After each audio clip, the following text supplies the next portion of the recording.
ثم دمرنا الآخرین، پھر ہم نے دوسروں کو ہلاک کر دیا۔ اور یہی ہوتا ہے کہ پھر ان کو ہلاک کر دیا جاتا ہے، اور جو اللہ کے پیارے ہوتے ہیں ان کو بچا لیا جاتا ہے۔ فرمایا کہ وَأَمْطَرْنَا عَلَيْهِمْ مَطَرًا فَسَاءَ مَطْرُ الْمُنذَرِينَ، اور ہم نے ان پر ایک برساؤ برسایا، یعنی پتھروں کی بارش برسائی، اور کیا بری بارش تھی ان ڈرائے گئے لوگوں کے لیے۔ تو اب اس میں پتھر بھی برسائے گئے، اور ایک روایت کے مطابق سیدنا جبریل علیہ السلام ان کی پوری بستیوں کو، شہر صدوم کو اٹھا کر آسمانوں پہ لے گئے، اپنے پر پہ اٹھا گئے۔ اور جبریل علیہ السلام وہ اللہ کے مقرر و معظم فرشتے ہیں کہ جن کا پر جو ہے ایک پورے مشرق کو گھیرے ہوئے، ایک پورے مغرب کو گھیرے ہوئے، اللہ کی عظیم مخلوق ہے۔ تو انہوں نے پوری بستی کو اٹھایا، اوپر لے گئے، یہاں تک کہ روایتوں میں آتا کہ بستی والوں نے ان کے کتوں کے بھونکنے کی آواز، فرشتوں نے ان کے کتوں کے بھونکنے کی آوازیں سنی، مرغوں کی اذانیں سنی۔ وہاں سے جبریل علیہ السلام نے وہ الٹا کر دیا، اور یہ بستی اتنی اوپر سے نیچے آ کے گری۔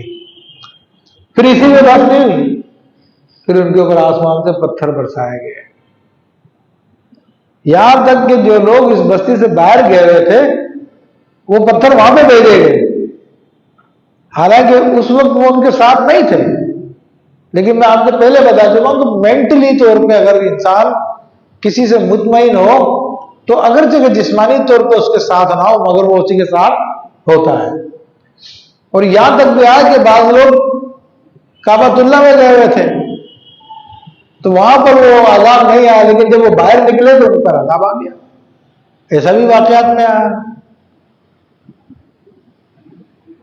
اور حضرت لوط علیہ السلام کی بیوی، جو کہ ویسے عملی طور پہ تو ان کے ساتھ نہیں تھی لیکن مینٹلی طور پہ تھی ان کے ساتھ، تو پھر ان کو بھی آگے پتھر لگا، وہ بھی پھر مر گئی پتھر سے۔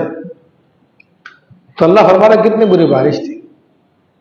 ان فی ذلک لآیہ، اور بے شک اس میں نشانی ہے، یہ اللہ کی نشانی ہے، ساری کی ساری واضح نشانی ہے۔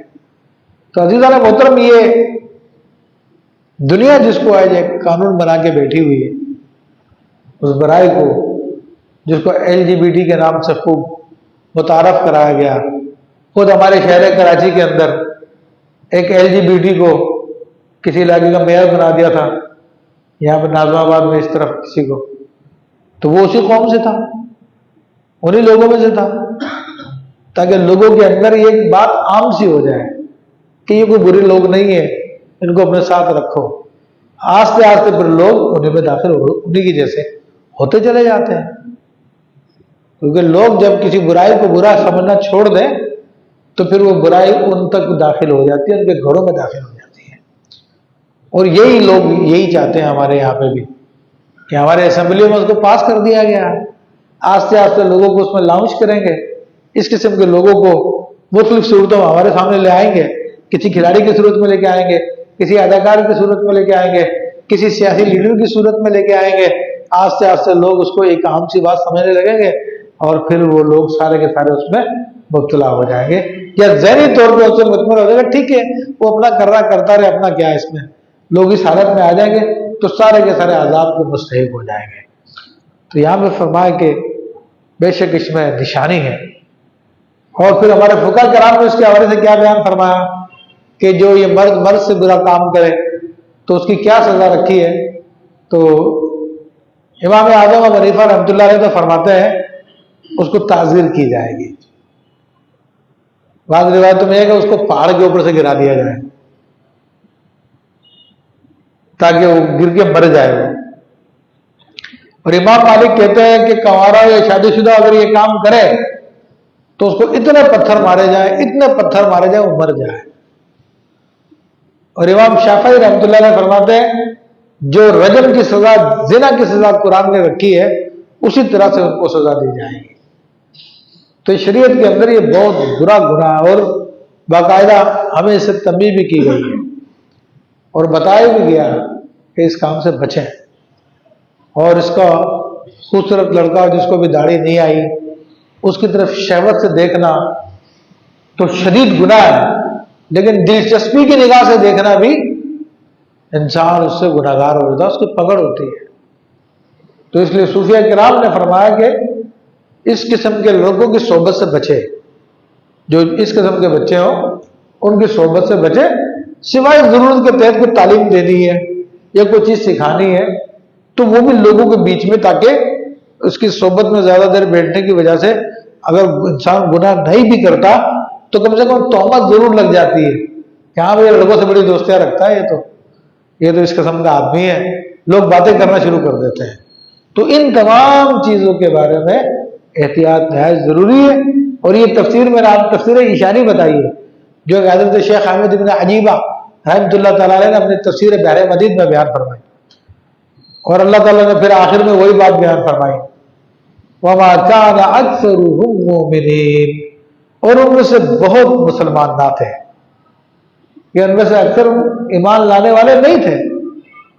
جیسا کہ میں نے شروع میں بیان کیا کہ سچی باتیں، حق کی باتیں سننے والے کم ہوتے ہیں، لیکن اس کے مقابلے میں کوئی تماشا لگایا جائے اور کوئی چیز لگائی جائے، کس سے گوئی کی جائے، کہانیاں سنائی جائے تو لوگ بڑی تعداد میں جمع ہو جائیں گے. فرمایا کہ وَإِنَّ رَبَّكَ لَهُوَ الْعَزِيزُ الرَّحِيمُ، اور بے شک تمہارا رب بہت ہی زبردست اور رحیم ہے. عزیزان محترم، یہاں پہ اللہ تعالیٰ کی دونوں صفات کو ایک ساتھ بیان کیا گیا کہ اپنے دشمنوں کے لیے وہ عزیز ہے، یعنی غالب ہے، قہر والا ہے، زبردست ہے، ان پہ غلبہ رکھتا ہے اور پھر ان کو ہلاک بھی کر دیتا ہے. اور رحیم مومنوں کے لیے ہے کہ انہی لوگوں میں، انہی کے دربار میں بسنے والے جو ایمان لے کر آئے، اللہ تبارک و تعالیٰ ان پر رحم فرما کو بچا لیا. تو اللہ تبارک و تعالیٰ کی دونوں صفات ہیں. اب ہم پر ڈیپینڈ کرتا ہے کہ ہم اپنے عمل کے ذریعے اس کی کون سی خطاب صفت کو اپنی طرف متوجہ کر رہے ہیں. اگر ہمارے عمل گناہ والے ہیں تو ہم اس کے خیر کی صفت کو اپنی طرف متوجہ کرتے ہیں، اور ہمارے عمل نیکی والے ہیں تو اس کے رحم کی صفت کو ہم اپنی طرف متوجہ کرتے ہیں. تو اللہ تبارک و تعالیٰ ہم سب کو ان برائیوں سے محفوظ فرمائے اور حبیب علیہ السلام کو طفیل ہم سب کا خصوصی کرم فرمائے. آمین بجاہ النبی آمین.